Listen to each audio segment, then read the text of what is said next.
The fastest way to ruin your life is to follow someone else's plan. We are born, we go to school, we get a job, and we spend decades desperately searching for a grand purpose. But what happens when you wake up one day and realize the universe doesn't care about you at all? For the past few months, I've completely immersed myself in the mind of the Nobel Prize-winning philosopher, Albert Camus. I read his 5 most important books. I didn't read them to sound smart at dinner parties. I read them because I was looking for an answer to a question that haunts all of us. How do we find happiness in a world that feels fundamentally meaningless? To understand Camus, you first have to understand a psychological principle. Content psychology really boils down to one single principle: expectations versus reality. We are wired to expect order, justice, and meaning from life. But the reality is that the universe is chaotic, silent, and entirely indifferent to our struggles. That massive gap between our expectation for meaning and the reality of a silent universe, that is what Camus calls the absurd. If your foundational philosophy is weak, you lose your way. So, let's look at the 5 books that rewrite the script of human existence, starting with the one that shocked the world. The best stories don't just summarize events, they zoom into the moment. So, let's zoom into the sweltering city of Algiers. The Stranger opens with one of the most famous and chilling lines in literary history. Mother died today, or maybe yesterday, I can't be sure. Our protagonist is a man named Mursol. He doesn't cry at his mother's funeral. He doesn't pretend to care about his career.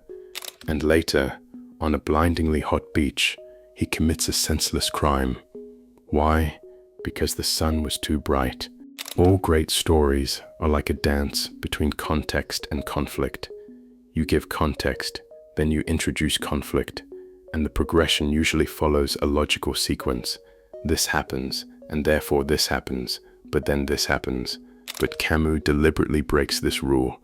Mursol's life is a string of unconnected events without a grand therefore. When Mursol is put on trial, the prosecutor focuses less on the actual crime and more on the fact that Mursol drank coffee at his mother's funeral. He is condemned to death not because he is a murderer, but because he refuses to play the game. He refuses to lie to meet society's expectations. Reading The Stranger made me realize how much of our lives are spent acting. We perform grief, ambition, and joy just to fit into a script written by someone else. Mursol is a terrifying mirror.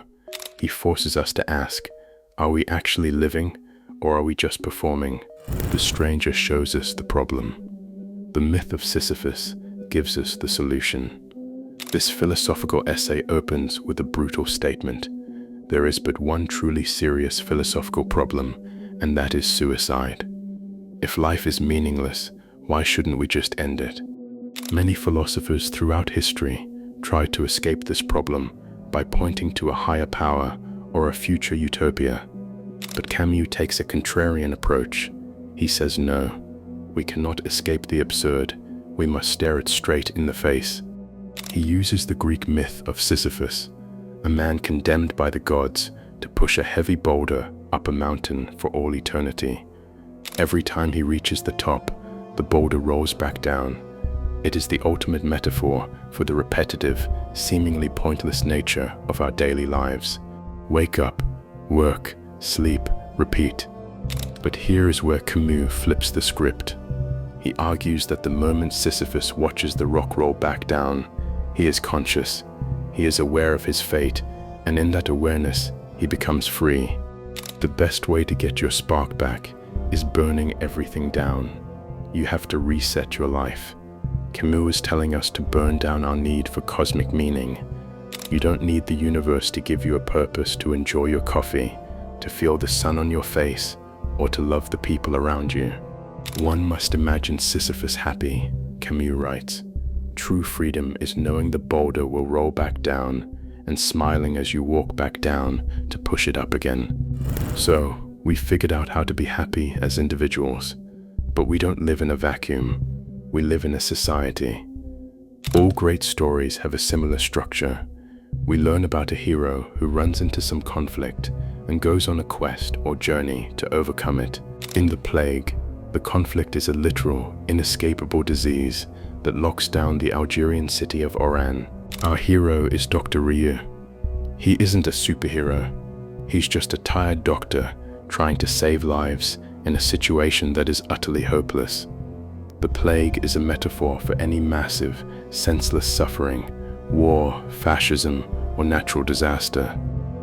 While some characters in the book look to religion to explain the plague, and others try to illegally smuggle themselves out of the quarantine city, Dr. Ryu just goes to work.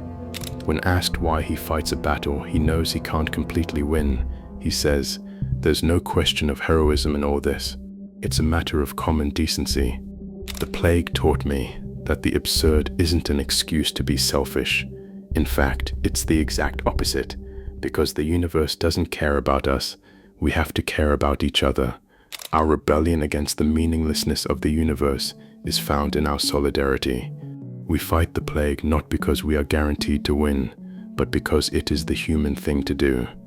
So far, we know how to rebel against the universe, and we know how to fight suffering together. That point was super important, but if you don't also couple it with this next one, then the magic is lost. What happens when the greatest threat to humanity isn't the universe and isn't a disease, but your own ego? Stick around, because the fourth book, The Fall, completely shattered how I view human hypocrisy, and it's going to make you question every good deed you've ever done. We are in a seedy bar in Amsterdam, listening to a man named Jean-Baptiste Clemence. The Fall is entirely written as a monologue. Clemence is speaking directly to you, the reader. He tells you about his past life as a highly respected, wealthy defense lawyer in Paris. He was the perfect man. He defended the poor, helped the blind cross the street, and basked in the glow of his own moral superiority. But one night, while walking across a bridge, he heard a woman plunge into the freezing river below. He stopped, he listened to her drown, and he did absolutely nothing. Later, he hears a mysterious laugh echoing behind him in the dark. That laugh is the realization of his own utter hypocrisy. Clemence realizes that everything I ever got in life was because I climbed Cringe Mountain. You sweat, you shake, you look stupid. But Clemence didn't want to look stupid. He realizes his entire good life was just an act to feed his vanity. He didn't love the poor. He loved being seen as the savior of the poor. Now, he calls himself a judge penitent. He violently confesses his own sins, but only so he can gain the right to judge you. It is a brilliant, claustrophobic psychological trap. The Fall taught me to relentlessly examine my own motives. In a world obsessed with virtue signaling on social media, Camus was warning us decades ago. Doing good things just to elevate your own status is its own kind of sickness. This brings us to Camus's most controversial work, The Rebel. If the myth of Sisyphus is about how to live, The Rebel is about how to change the world. I rebel, therefore we exist, Camus writes. When we look at the injustice of the world, our natural instinct is to tear the system down.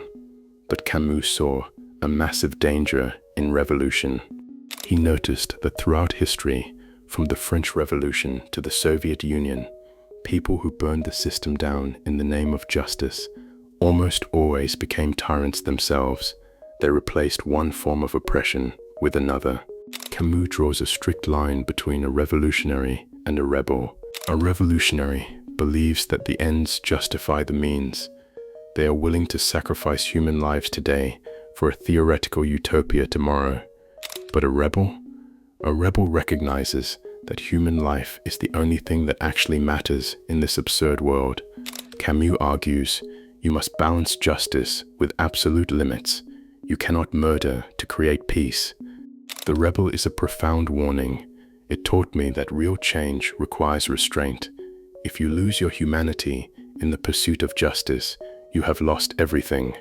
Over these 5 books, Camus dismantles the comforting lies we tell ourselves. he strips away religion, societal expectations, and political utopias. After 1,500 pages of existentialism, plagues, and absurdity, I found Albert Camus' one killer point. It is a singular, defiant realization. Despite the silence of the universe, despite the inevitability of death, despite the hypocrisy of human nature, life is a privilege. In one of his later essays, Camus summarized his entire philosophy with a single, breathtaking sentence. In the midst of winter, I found there was, within me, an invincible summer. The absurdity of life isn't a reason to give up. It is the exact reason to live as intensely, passionately, and fully as possible. You don't need a grand cosmic destiny to justify your existence. The coffee you drink, the art you make, the people you love, that is enough. Pushing the boulder is enough. Reading Albert Camus didn't give me the meaning of life, but it gave me something better. It gave me the freedom to create my own. If you are struggling with the expectations society has placed on you, or you feel like you are just playing a character in someone else's script, you need to learn how to break free from the narrative. I hope you enjoyed watching this video. Embrace the absurd. Keep pushing your boulder. I'll see you in the next video.